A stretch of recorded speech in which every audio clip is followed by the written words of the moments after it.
ओम शांति। पवित्र धन पुस्तक पार्ट 5। टॉपिक है पवित्र धन नैतिक मूल्य।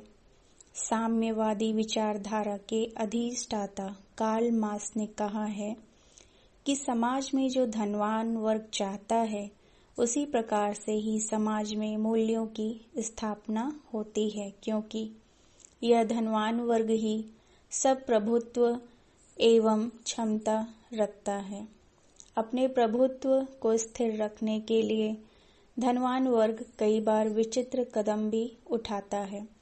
उदाहरणार्थ, एक अमेरिकन की औसत आय एक जर्मन से 3% अधिक होती है और एक जापानी से 40% अधिक होती है तथा एक ब्रिटिश नागरिक से 50% अधिक होती है।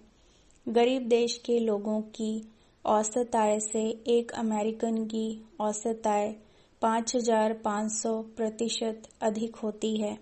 इसलिए अमेरिका हर प्रकार के प्रयत्न करके, हर प्रकार से मूल्यों को भंग करके, अनेक आर्थिक समस्याएं खड़ी करके भी अपनी आय को बढ़ाने का प्रयत्न करता ही रहता है।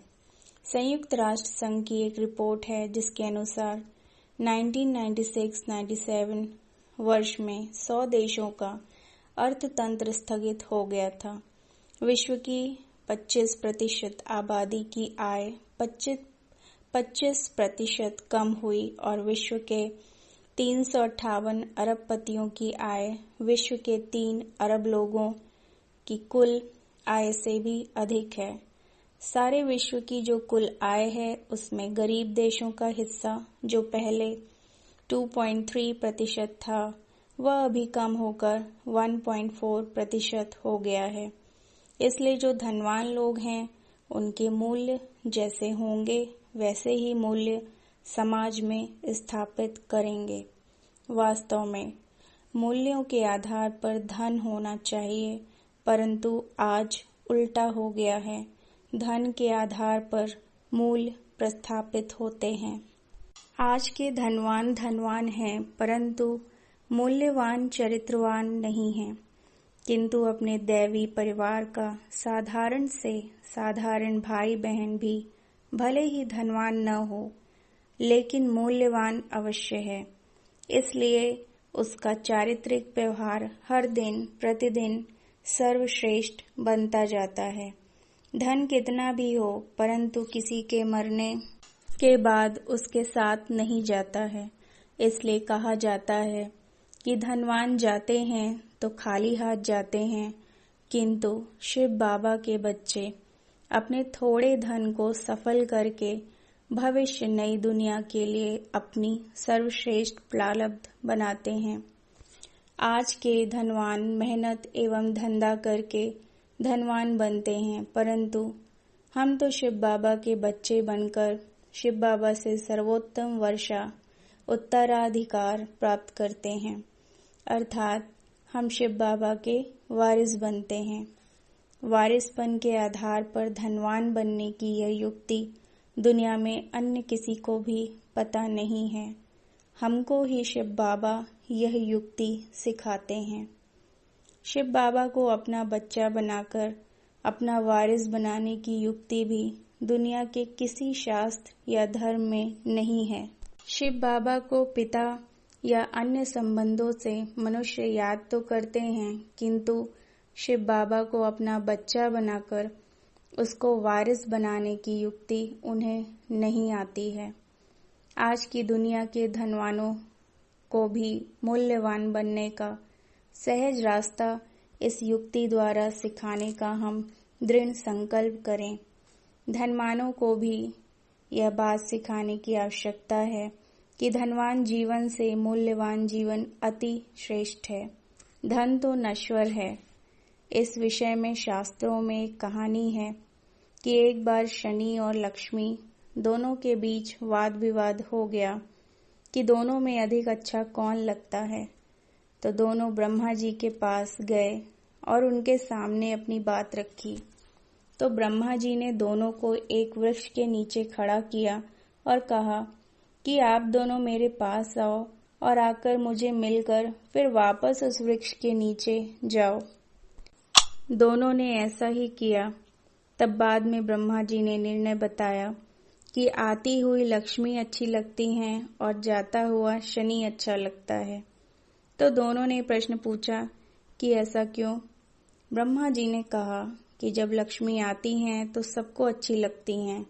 कोई नहीं चाहता कि लक्ष्मी उसके जीवन से चली जाए, और शनि के बारे में तो हर एक चाहता है कि शनि की दशा जितनी जल्दी चली जाए उतना ही अच्छा है। शिव बाबा को वायरस बनाने से हमारे जीवन से तमो प्रधानता सहज ही समाप्त हो जाएगी और सहज ही हम नई सतो प्रधान दुनिया में जा सकेंगे, जहां हमारे जीवन में सदा लक्ष्मी आती रहेगी। पवित्र धन एवं निमित्त भाव। Next topic. भक्ति मार्ग में गाया हुआ है, विदेशेषु धनम विद्या व्यसनेषु धनम मतिः परलोके धनम धर्मः शीलम सर्वत्र वै धनम। अर्थात विदेश में विद्या हमारा धन है। व्यसनों आदि की समस्याओं का सामना करने के लिए श्रेष्ठ बुद्धि ही धन है। देह त्यागने के बाद परलोक में या नए जन्म में सहयोगी धन है हमारा धर्म अर्थात श्रेष्ठ कर्म। किंतु शील अर्थात चरित्र सर्वश्रेष्ठ धन है, जो सदा और सर्व स्थानों पर काम आता है। इस तरह से विद्या, बुद्धि, धर्म और चरित्र को श्रेष्ठ धन माना गया है, परंतु इनमें से चरित्र को सर्वश्रेष्ठ स्थान दिया गया है। दुनिया में धन के स्वामित्व के आधार पर जीवन, व्यवहार और कारोबार निर्धारित होता है। पूंजीवाद कैपिटलिज्म में अपने धन का मैं मालिक हूँ और उसे जैसे चाहूँ वैसे उपयोग और उपभोग कर सकता हूँ। समाजवाद में धन का मालिक समाज है और समाज के कल्याणार्थ ही हमें अपना धन उपयोग करना चाहिए। साम्यवाद कम्युनिज्म में कोई भी अपने धन का मालिक नहीं है और सरकार जैसे चाहे वैसे ही धन का सार्वजनिक रूप में प्रयोग कर सकती है। अध्यात्मवाद की विचारधारा में संन्यास धर्म को श्रेष्ठ माना गया है। घर बार तथा धन का त्याग करके संन्यास करने पर मुक्ति, जीवन मुक्ति मिल सकती है, ऐसा गाया हुआ है। परंतु प्यारे शिव बाबा ने अभी हमारे द्वारा एक नया प्रयोग धन के विषय में किया है। संगम युग में हमारा जो भी विविध प्रकार का धन है उसका मालिक परमात्मा है और हम उसके ट्रस्टी हैं। फिर सतयुग त्रेता में इसी ट्रस्टीपन के सिद्धांत के आधार पर परमात्मा विश्व का कारोबार हम बच्चों को दे देता है। संगम युग में हम विविध प्रकार की संपत्ति के ट्रस्टी बनकर जीवन व्यवहार करें, ऐसा शिव बाबा सिखाते हैं। इसके फलस्वरूप सतयुग त्रेता युग में परमात्मा सर्व संपत्ति, परमात्मा शक्तियाँ, गुण और कर्तव्य इन सब का ट्रस्टी बनाकर सारे विश्व का कारोबार हमसे कराते हैं। यह बहुत ही बड़ा वैश्विक प्रयोग है। दुनिया में ऐसा प्रयोग करने की शक्ति और साहस कोई भी नहीं कर सकता है। सर्वशक्तिवान परमात्मा ही यह कार्य करा रहा है और हमें ऐसा निमित्त बनने का सौभाग्य देता है। यह ट्रस्टीपन का सिद्धांत न केवल हमारे लिए मुक्ति, जीवन मुक्ति का पद प्रदर्शक है, बल्कि उसी के आधार पर हमारा उत्तम पद भी बनता है। द्वापर के बाद आत्माओं में वह शक्ति ही नहीं जो ट्रस्टीपन के आधार पर अपना जीवन, व्यवहार एवं समाज की सुरक्षा तथा संचालन का कारोबार कर सकें।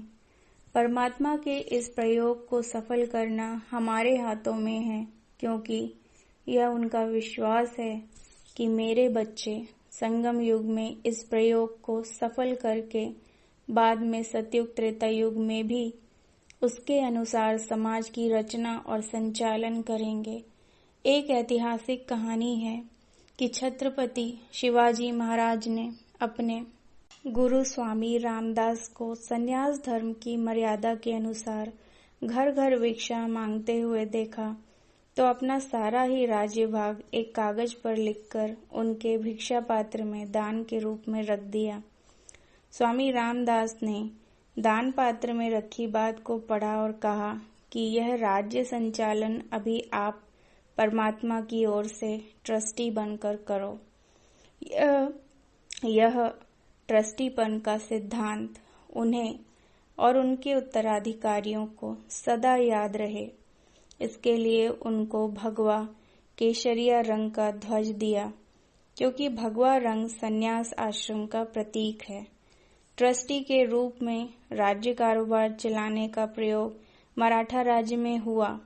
शिव बाबा के इस ट्रस्टीपन के सिद्धांत का प्रयोग बाद में शास्त्रों में विविध प्रकार से गाया हुआ है। इसके नाम पर एक गीत भी बनी है। भारत में जो विविध प्रकार की गीताएं हैं, उनमें एक व्याद गीता का नाम भी प्रसिद्ध है, जो इसी ट्रस्टीपन के सिद्धांत पर आधारित है। उसकी कथा इस प्रकार से है कि एक सन्यासी महाराज जंगल में एक वृक्ष के नीचे बैठकर तपस्या कर रहे थे। उन्होंने तर्पण के लिए अपने हाथ में पानी लिया। इतने में एक चिड़िया ने ऊपर से विष्ठा की, जो उस पानी में गिरी। उसके कारण सन्यासी जी क्रोधित हो गए और क्रोधित दृष्टि से ऊपर की ओर वृक्ष पर देखा तो वह चिड़िया भस्म होकर जमीन पर गिर गई। इसी बात के आधार पर सन्यासी जी को एक प्रकार का अहंकार आ गया और समझा कि मैं बहुत शक्तिशाली सन्यासी बन गया हूँ और अपनी इस नई प्राप्त शक्ति का अनुभव और परिचय सबको कराने का संकल्प कर वह नजदीक के नगर में दोपहर को भिक्षा मांगने के लिए गया। 2-4 घरों से तो भिक्षा मिल गई, परंतु जब एक अन्य गृहस्थी के घर के सामने खड़े होकर भिक्षा के लिए आवाज की तो अंदर से माता तुरंत न आ सकी। इस पर सन्यासी जी को लगा कि उसको अपनी शक्ति का परिचय दूं, इसलिए उन्होंने क्रोध में आकर उस माता की ओर देखा तो माता ने फट से कहा कि महाराज, मैं वह चिड़िया नहीं हूँ जो आपकी दृष्टि के तेज से भस्म हो जाऊं। मैं तो अपने गृहस्थ धर्म का पालन कर रही थी। मेरे पति अभी अभी अपना धंधा करके आए तो मैं उनको हाथ मुंह धोने के लिए पानी दे रही थी। सन्यासी जी सोच में पड़ गए कि जंगल में भस्मीभूत हो गई चिड़िया की बात इस माता को कैसे पता चल गई। माता ने उनकी जिज्ञासा को समझ लिया और उसको संतुष्ट करने के लिए कहा कि मैं तो अपना गृहस्थ धर्म ट्रस्टी के रूप में पालन कर रही हूँ। आप इसकी विशेष जानकारी के लिए पड़ोस के गांव में एक व्याध के पास जाइए। जब सन्यासी जी वहां पहुंचे तो व्याध ने सन्यासी जी को कहा कि आपकी दृष्टि के बल से चिड़िया भस्मीभूत हो गई और अमुक माता ने ट्रस्टीपन रूपी आदर्श गृहस्थ व्यवहार के विषय में समझने के लिए आपको यहाँ भेजा है, तो आप मेरे घर पर जाइए। मैं अपना कारोबार समाप्त करके घर पर आता हूँ और आपसे बात करता हूँ।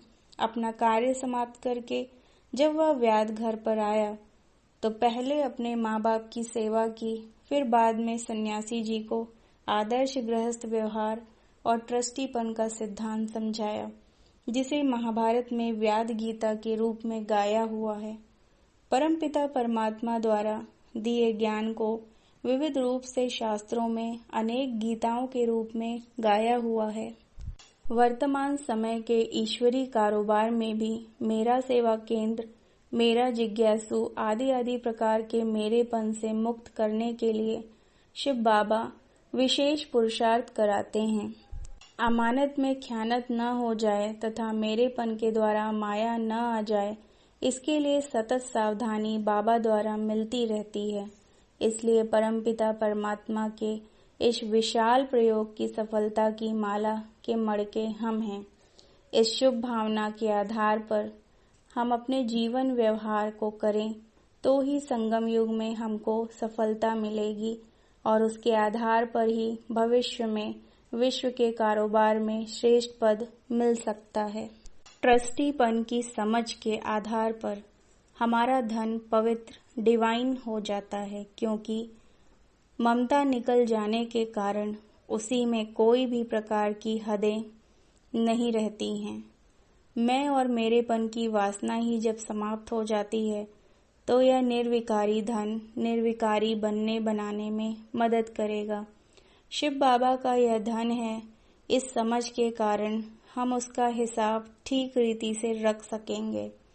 आदर्श ट्रस्टी वह है जो अपने निजी धन के हिसाब को भी यज्ञ में हर वर्ष लिख कर दे, अपने लौकिक व्यवहार को भी परिवर्तन कर ईश्वरीय व्यवहार में बदल दे।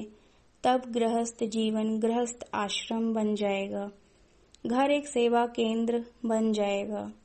गृहस्थी भी स्वयं को सदा ईश्वरीय सेवा पर उपस्थित समझेगा। लौकिक अलौकिक प्रवृत्ति आदि के बीच की सभी हदें बाउंड्रीज खत्म हो जाएंगी। पुरुषार्थ और जीवन व्यवहार अलग अलग नहीं होगा। कितना घंटा योग किया का हिसाब रखने के बजाय सारा जीवन योगी जीवन बन जाएगा। जीवन कमल पुष्प समान बन जाएगा। 8 घंटा शरीर का आराम, 8 घंटा लौकिक कमाई, 8 घंटा स्व उन्नति की ईश्वरीय सेवा एवं योग आदि के लिए।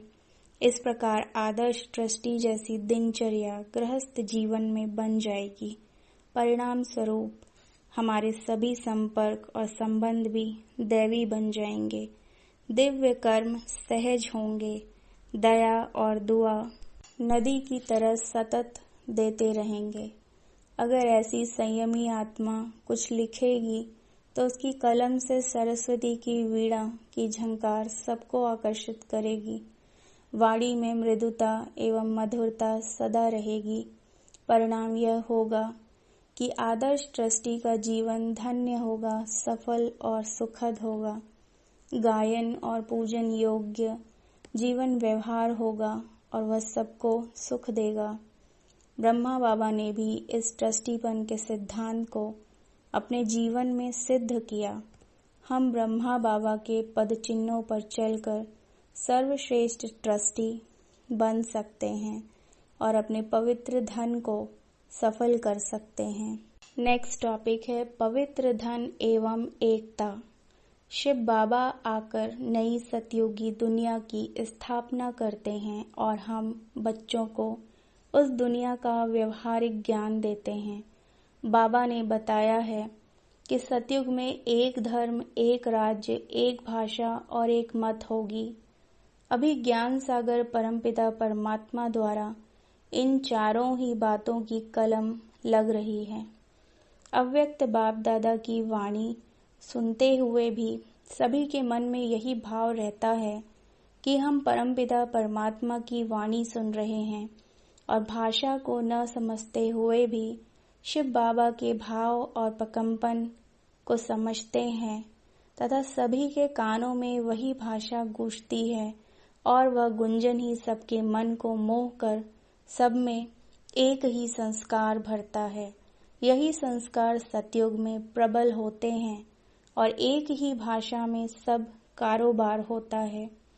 उसके बाद जनसंख्या में वृद्धि होती है, क्षेत्र का भी विस्तार होता है और उसके अनुरूप स्वरूप, संस्कृति, सभ्यता और भाषा में विस्तार और अंतर होता जाता है। वह तो रही बात की बात, परंतु पहले पुरुषोत्तम संगम युग में तो एक ही भाषा, एक ही संस्कृति रहती है और सभी में एक समान ईश्वरीय संस्कार होते हैं। योग के समय बाबा के हिंदी भाषा में बने गीत ही बजते हैं। विश्व प्रवास में मैंने देखा कि दक्षिण अमेरिका में सबकी भाषा स्पेनिश या पोर्तुगीज होती है, तो भी बाबा के गीत हिंदी भाषा में ही बजते हैं। मैंने उनसे पूछा कि आप अपनी भाषा के गीत क्यों नहीं बजाते हो?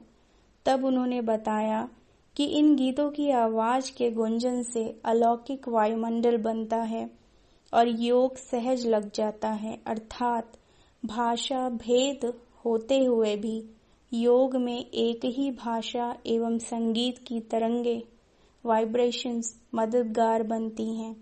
इसी से विश्व में एक भाषा का बीज पड़ता है।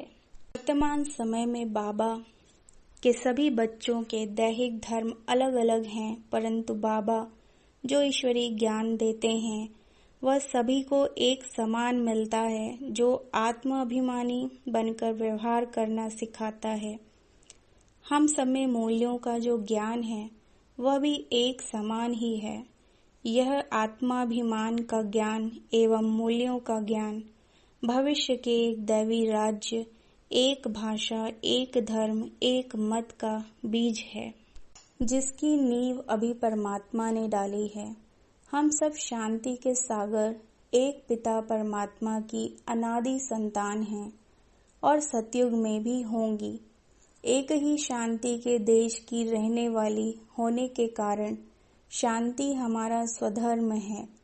अपने स्वधर्म की स्मृति और धारणा से हिंसक वृत्ति खत्म हो जाती है और काम कटारी चलाना भी बंद हो जाता है, जिससे सतयुग में भी अहिंसा परमो धर्म होता है, अर्थात किसी भी प्रकार की हिंसा नहीं होती है। सबसे बड़ी बात है कि विश्व में एक राज्य की स्थापना कैसे हो। वर्तमान समय विश्व में अनेक देश हैं जिनमें बच्चों ने जाकर शिव बाबा का झंडा लहराया है और शिव बाबा का ज्ञान दिया है। साथ साथ एक ही प्रकार का कारोबार सभी देशों के सेवा केंद्रों में होता है।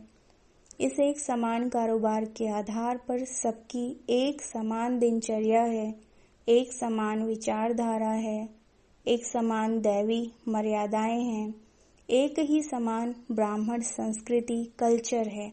सभी में एक समान व्यवहार करने की उत्कंठा भी जागृत होती है तथा सभी में एक समान अनुशासन भी होता है। विश्व में एक राज्य का अर्थ ही है सभी स्थानों पर एक समान अनुशासन हो, सभी एक मत पर चलें। वर्तमान समय सभी सेवा केंद्रों पर एक ही श्रीमत के आधार पर कारोबार चलता है। एक श्रीमत पर एक समान कारोबार करने कराने के जो निमित्त बनते हैं, वे उस कारोबार के आधार पर अपनी प्रारब्ध भी श्रेष्ठ बना लेते हैं। वर्तमान समय श्रीमत के साथ साथ निमित्त व्यक्तियों के द्वारा एक ही प्रकार का कारोबार करने की प्रेरणा तथा अनुभव भी मिलता है, जिससे सतयुगी दुनिया में एक समान ही कारोबार चलेगा। इसी प्रकार देश विदेश के भाई बहनें मधुबन में आकर एक समान कारोबार करने का अनुभव और प्रेरणा प्राप्त करते हैं। एक प्रकार के कारोबार करने से ही एक ही प्रकार के संस्कार बनते हैं। सबका परिवेश, खान पान, रहन सहन, चलन, व्यवहार भी एक समान हो जाता है। इस प्रकार समानता की आस्था यहाँ आकर जागृत होती है, जो वास्तविकता में परिवर्तित हो जाती है और भविष्य का आधार बनती है। विदेश प्रवास में हमको एक प्रश्न पूछा गया कि कारोबार करते हुए योग लगता है या नहीं। मैंने कहा, हर एक का कारोबार अपना अपना है। कई कारोबार ऐसे होते हैं जिनमें अधिक बुद्धि नहीं चलानी पड़ती है और अधिक उत्तरादित्व भी नहीं होता है, परंतु कुछ कारोबार ऐसे होते हैं जिनमें बहुत बड़ा उत्तरादित्व दायित्व होता है और ध्यान भी बहुत रखना होता है। जैसे कोई डॉक्टर ऑपरेशन करे तो वह उसका बहुत बड़ा उत्तरदायित्व है, इसलिए उसको बहुत ध्यान रखना होता है।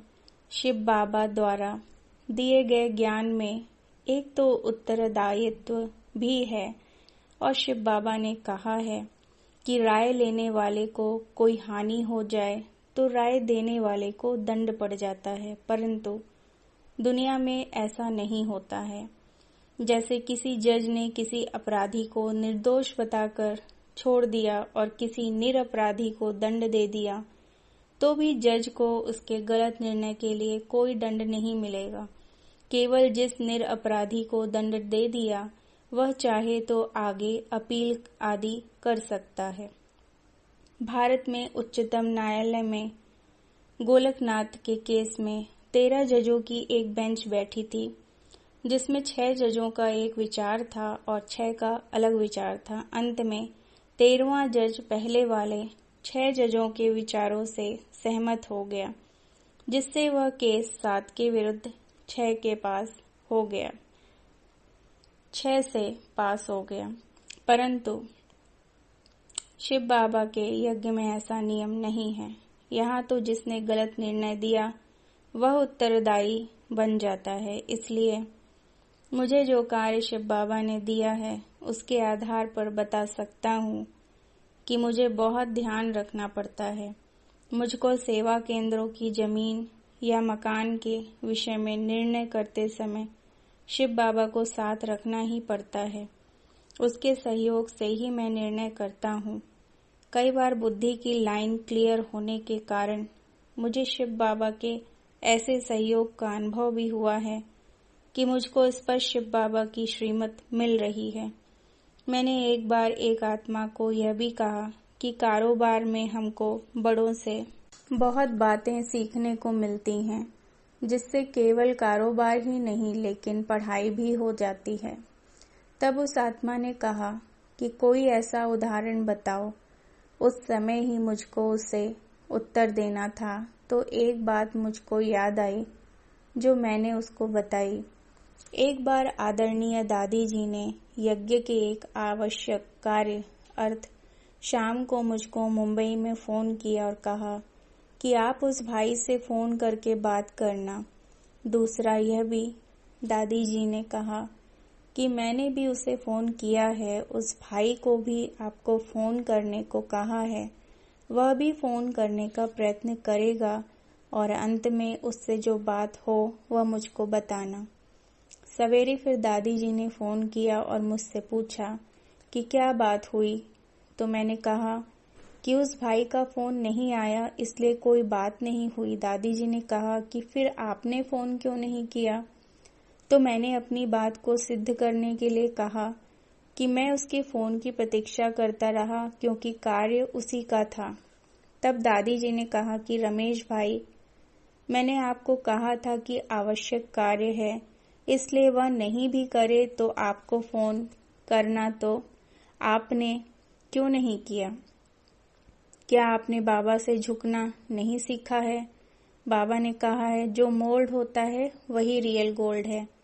आप नहीं देखते दादी कई बार दादी होते हुए भी झुक जाती है, तो क्या दादी के संग में अनेक प्रकार के कारोबार करते हुए इतना भी नहीं सीखा?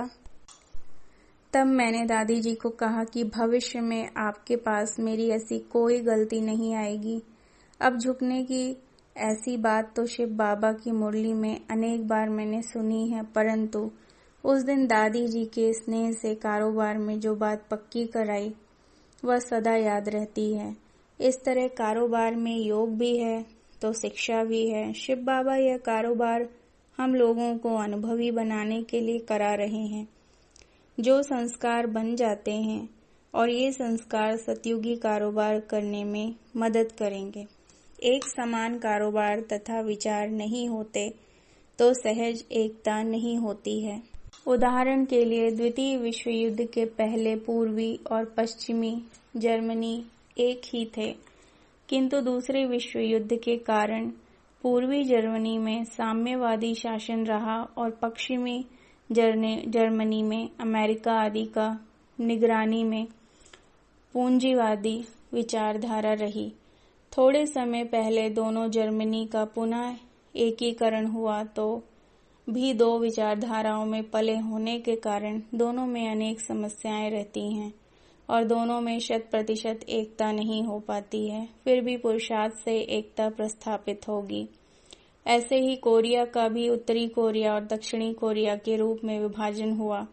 उत्तरी कोरिया में साम्यवाद और दक्षिणी कोरिया में पूंजीवादी विचारधारा रही, जिसके कारण बहुत पुरुषार्थ करने के बाद भी दोनों में एकता नहीं हो पा रही है। अलग अलग विचारधारा होने के कारण लोगों में उसके अनुरूप संस्कार बन जाते हैं। आज के विश्व में इतना पुरुषार्थ करने के बाद भी छोटे छोटे देशों को मिलाकर एक नहीं कर पाते, परंतु शिव बाबा तो सारे विश्व में ही एक राज्य की स्थापना करते हैं। जब हम सोचते हैं तब शिव बाबा की महानता प्रतीत होती है। इस समय विविध प्रकार का धन सबके पास है, क्योंकि हर देश की राष्ट्रीय मुद्रा अलग अलग होती है, परंतु सबका धन इस एक ही ईश्वरीय सेवा के कार्य में सफल होता है। अर्थात धन अलग अलग होते हुए भी उसका सदुपयोग एक समान एक ही कार्य में होता है। जब सबका धन एक ही प्रकार के कार्य में लगता है तो उसका प्रतिफल भी सबको एक समान ही मिलता है, क्योंकि उस प्रतिफल को देने वाला भी एक ही है। अभी का यह धन ही सतयुग की स्वर्ण मुद्राओं के रूप में परिवर्तित हो जाता है। आज की दुनिया में भी सभी देशों की मुद्रा अलग अलग होते हुए भी उन मुद्राओं का आकलन भी स्वर्ण से ही होता है। उसका आपस में विनिमय का आधार भी स्वर्ण ही बनता है। जब किसी देश की मुद्रा की क्रय क्षमता ऊपर नीचे होती है तो सोना एक देश से दूसरे देश में आने जाने लगता है।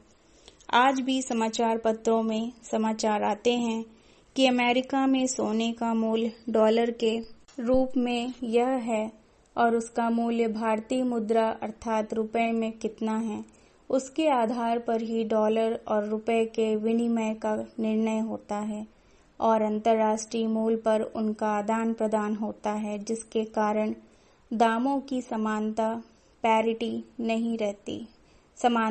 रहती है। सतयुग में स्वर्ण मुद्राओं के रूप में प्रचलित होगा और आपस में आदान प्रदान का माध्यम होगा। धन का भी व्यक्ति, स्थान आदि अनेक बातों से संबंध होता है। विदेश यात्रा के दौरान सब जगह एक परिवार की अनुभूति हुई, एक समान व्यवहार देखा, जिसके कारण देश विदेश में कोई अंतर अनुभव नहीं हुआ। कुछ बातें हम देखते हैं, अनुभव करते हैं, परंतु उनको शब्दों में वर्णन करना कठिन होता है, क्योंकि शब्दों की एक मर्यादा अर्थात सीमा है, जिसमें उस अनुभव को बांधना संभव नहीं होता है। परंतु इन सभी का अनुभव एक परमपिता परमात्मा द्वारा मिलता है। यही वास्तविक एकता का बीज है, जो बीज रूप परमात्मा अभी सभी जगह बो रहे हैं, अर्थात कलम लगा रहे हैं, जिससे एक समान ही पत्ते, फूल, फल आदि निकलते हैं। नेक्स्ट टॉपिक है पवित्र धन और राज्य सत्ता तथा धर्म सत्ता। विभिन्न धर्मों का इतिहास बताता है कि जब द्वापर युग से नए धर्मों की स्थापना प्रारंभ हुई तो प्रायः सभी धर्म स्थापक राजघराने के ही थे। इब्राहिम के द्वारा इस्लाम धर्म की स्थापना हुई, वे भी राजघराने के थे। यहूदी ज्यू धर्म के स्थापक मोजेस थे, वे भी एक राजकुमार ही थे। सतयुग में तो राज्य सत्ता और धर्म सत्ता एक के ही हाथ में होने के साथ साथ राजा को एक राजकुमार और एक राजकुमारी अर्थात 2 संतानें ही होती हैं, जिसके कारण राज परिवार में पारिवारिक द्वैध भी नहीं होता। किंतु मोजेस के साथ उनका भाई राम से भी था, जिसके कारण उन दोनों के बीच संघर्ष होता रहा। संघर्ष के कारण मोजेस ने ट्रिग्रेस नदी पार की और बाद में एक पहाड़ी से 10 उपदेश 10 कमांडमेंट्स दिए। यह सारा इतिहास तो सब जानते हैं। भारत में भी बौद्ध धर्म के स्थापक गौतम बुद्ध एक राजा थे। उनके परिवार में उनकी पत्नी रानी यशोधरा और पुत्र राहुल था। उन्होंने राज्य और परिवार का त्याग करके तपस्या की और बाद में बौद्ध धर्म की स्थापना की। जैन धर्म के स्थापक महावीर एक राजा थे और उन्होंने सारे राज परिवार का त्याग करके तपस्या की और बाद में जैन धर्म की स्थापना की। जैन धर्म के एक महान तीर्थंकर ऋषभ देव जी भी राजकुमार थे। उनके परिवार में भी द्वैत भाव उत्पन्न हुआ, क्योंकि उनका अनुज बाहुबली था। दोनों की मतों में अंतर था, जिसके कारण दोनों के बीच में बड़ा संघर्ष हुआ और ऋषभ देव उस संघर्ष में बाहुबली की हत्या करने के लिए अपनी वज्र समान मुष्टि का प्रहार करने के लिए तैयार हो गए। उसी समय उनकी अंतर चेतना जागृत हुई और प्रभु प्रेरणा मिली कि यह क्या कर रहा हूँ। राजगद्दी के लिए अपने भाई की हत्या जैसा निकृष्ट कर्म कर रहा हूँ। और जिस मुष्टि को उन्होंने अपने भाई बाहुबली की हत्या करने के लिए उठाया था, उसी से अपने सिर के बाल पकड़कर खींच लिए और तपस्या करने चले गए। इस तरह द्वापर युग के पहले 500 वर्ष तक प्रायः सभी धर्मों की स्थापना का कार्य राज परिवार के सदस्यों के द्वारा ही हुआ है। इस परंपरा में परिवर्तन ईसा मसीह का साधारण परिवार में जन्म बाद में हुआ।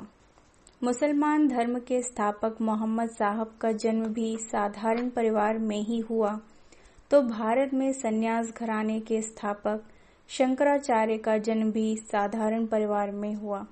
सिख धर्म के स्थापक गुरु नानक साहब का जन्म भी एक साधारण परिवार में ही हुआ था। इंग्लैंड में ईसाई धर्म में सदा ही इस बात पर संघर्ष चलता रहा है कि राज्य सत्ता श्रेष्ठ या धर्म सत्ता श्रेष्ठ। इंग्लैंड के राजा हेनरी सस्टम 6 को अपनी मनमानी करनी थी, इसलिए उसने रोमन कैथोलिक गिरजाघर, जिसका संचालन रोम से होता था, उसकी मान्यता इंग्लैंड से निकाल दी और इंग्लैंड में चर्च ऑफ इंग्लैंड को कारोबार करने की संपूर्ण सत्ता दी, जिसका मुखिया वह स्वयं बन गया। इस प्रकार इंग्लैंड में कानूनी कागजों में फिर से राज्य सत्ता और धर्म सत्ता एक ही हाथ में आ गई। ईसाई धर्म का एक बड़ा संप्रदाय रोमन कैथोलिक के नाम से प्रख्यात है, जिसका संचालन पोप के द्वारा होता है। राज्य सत्ता और धर्म सत्ता में संघर्ष न हो, उसके लिए रोम के बादशाह ने, जहां पर मुख्य गिरजाघर मेन चर्च है और जहां पर पोप रहते हैं, उस एरिया को वेटिकन कहा और उसको वेटिकन नाम से एक स्वतंत्र देश के रूप में मान्यता दी। वह वेटिकन स्वतंत्र राष्ट्र के रूप में संयुक्त राष्ट्र संघ का सदस्य भी है। उसने अपनी मुद्रा, उसकी अपनी मुद्रा है, अपनी सेना है और उसका राजा पोप ही माना जाता है। इस तरह से देखें तो यह वेटिकन देश विश्व का सबसे छोटा स्वतंत्र राष्ट्र है, जहां आज भी धर्म सत्ता और राज्य सत्ता एक के ही हाथ में है। द्वापर के बाद विश्व में अनेक संघर्ष हुए, जिससे राज्य सत्ता और धर्म सत्ता अनेक हाथों में बट गई। धर्म सत्ता के अनेक हाथों में बटने के कारण उन धर्मों के अनेक विभाग पार्ट्स बन गए और अनेक मठ पंथ स्थापित हो गए। अभी कलयुग के अंत में तो अनगिनत राजनेताएं और अनेक धर्मगुरु हो गए हैं। जिस प्रकार गंगा और ब्रह्मपुत्र नदी समुद्र में मिलने के लिए अनेक धाराओं में विभाजित हो जाती हैं, उसी प्रकार कलयुग के अंत में राज्य सत्ता और धर्म सत्ता अनेक हाथों में चली गई हैं। दोनों सत्ताएं अलग अलग होने के कारण धन के कारोबार में भी विभाजन हो गया। राज्य सत्ताधीशों ने धन सत्ता को अपने हाथ में रखने के लिए अनेक प्रयत्न किए और जनता पर अनेक प्रकार के कर लगाना आरंभ किया। उसी प्रकार धर्म सत्ता ने अनेकानेक प्रकार के प्रलोभन देकर अपने अनुयायियों से दान आदि प्राप्त करने की अनेक प्रथाएं आरंभ की। पहले पहले धन प्राप्त करने के तरीके सतो प्रधान थे, बाद में तमो प्रधान हो गए। धर्म की स्थापना के विषय में भी देखा गया है कि जब राजा किसी धर्म को अपनाता है तो उस धर्म का प्रचार प्रसार सहज और तीव्र गति से होता है। उदाहरणार्थ, ईसाई धर्म की स्थापना मध्य पूर्व में हुई, किंतु जब रोम के बादशाह ने उसे स्वीकार किया तब उस धर्म का प्रचार प्रसार सहज और तीव्र गति से हुआ। रोमन बादशाह के द्वारा स्वीकार किए जाने के कारण ही ईसाई धर्म के उस संप्रदाय का नाम ही रोमन कैथोलिक हो गया। भारत में भी बुद्ध धर्म को जब सम्राट अशोक ने स्वीकार किया, तब से बौद्ध धर्म का प्रचार प्रसार तीव्र गति से हुआ। वर्तमान समय प्रजापिता ब्रह्मा कुमारी ईश्वरीय विश्वविद्यालय की ईश्वरीय सेवा के संबंध में हमने सोनीपत में जमीन ली, तो उसमें राज्य सत्ता स्टेट गवर्नमेंट के सहयोग से कम दाम पर जमीन मिली। ऐसे ही आंध्र प्रदेश के मुख्यमंत्री भ्राता चंद्रबाबू नायडू ने हैदराबाद में जमीन का सहयोग दिया और ईश्वरीय सेवा के अन्य कार्य भी उनके सहयोग से अच्छे सफल हुए हैं। आबू में ज्ञान सरोवर की रचना का कार्य आरंभ हुआ तो उस समय भ्राता एम चेन्ना रेड्डी जी राजस्थान के राज्यपाल थे, तो उनके सहयोग से सारी कानूनी कार्यवाही सहज हो गई और उनके सहयोग से रास्ता भी बन गया। संयुक्त राष्ट्र संघ यूएनओ में संस्थाओं के क्षेत्र में सदस्यता मिलने के कारण विदेश सेवा में अच्छी वृद्धि हो रही है। अंतर्राष्ट्रीय शांति की संस्कृति वर्ष international year of culture of peace के समय इस विश्वविद्यालय को अंतर्राष्ट्रीय और राष्ट्रीय पुरस्कार और अलंकरण अवार्ड मिले।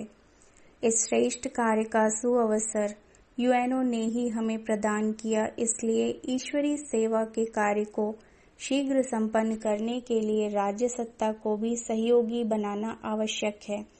इस विश्वविद्यालय का कार्य धर्म की स्थापना के साथ राज्य की स्थापना करना भी है, इसलिए राज्य सत्ता का सहयोग आवश्यक है भी और मिलेगा भी अवश्य। यह बातें जैसे जैसे अनुभव में आती जाएंगी उनको साक्षी होकर देखेंगे। राज्य सत्ता कैसे ईश्वरीय कार्य में सहयोगी बने जिससे समय, साधन और शक्ति की बचत हो, इस पर विचार करेंगे और प्रयोग करेंगे तो ईश्वरीय सेवा का कार्य सहज हो जाएगा। पवित्र धन, सत्य एवं धर्म का भेद। एक बार प्यारे अव्यक्त बाप दादा से मैंने प्रश्न पूछा था कि हम दैवी परिवार के भाई बहनों को मृत्युपरांत उनका दान पत्र अर्थात विल लिखते हैं, यह ठीक है या इसमें हमारा भी कोई हिसाब किताब बनता है? तो बाप दादा ने कहा कि मृत्यु के बाद उनकी चल अचल संपत्ति का सदुपयोग कैसे हो उसकी शुभ राय देते हो, यह ठीक है। फिर मेरे मन में यह जानने की जिज्ञासा उत्पन्न हुई कि धन के उपयोग से उत्पन्न होने वाले कर्मों के सूक्ष्म हिसाब किताब क्या हैं। तो मैंने बाप दादा से कहा कि आप हमको यह बात उदाहरण देकर समझाएंगे तो सहज समझ में आएगा। बाबा ने कहा कि मिसाल के तौर पर किसी बच्चे ने बहुत ही सुंदर पुरुषार्थ किया और अपने सभी हिसाब किताब पूरे करके देह त्याग कर सूक्ष्म वतन में बाप दादा का राइट हैंड बनकर ईश्वरीय सेवा में मददगार बन रहा है, किंतु अगर उस बच्चे ने मृत्यु के बाद उसके धन का उपयोग कैसे हो इसका प्रबंध ठीक रीति से नहीं किया होगा तो उस धन में उसके संबंधियों आदि को अधिकार मिलेगा, और यदि कोई संबंधी उस धन का अनुचित उपयोग करता है तो उस हिसाब किताब में उस बच्चे को भी भागी बनना पड़ेगा, क्योंकि उस पाप कर्म में उसका धन कारण बना है और उस हिसाब किताब को समाप्त करने के लिए उस बच्चे को इस दुनिया में जन्म लेना पड़ेगा। इसलिए कर्मातीत बनने के लिए और भविष्य में श्रेष्ठ पद पाने के लिए धन के आधार पर होने वाले कर्मों की गति को गहराई से समझना और उसके आधार पर कर्म करना अति आवश्यक है।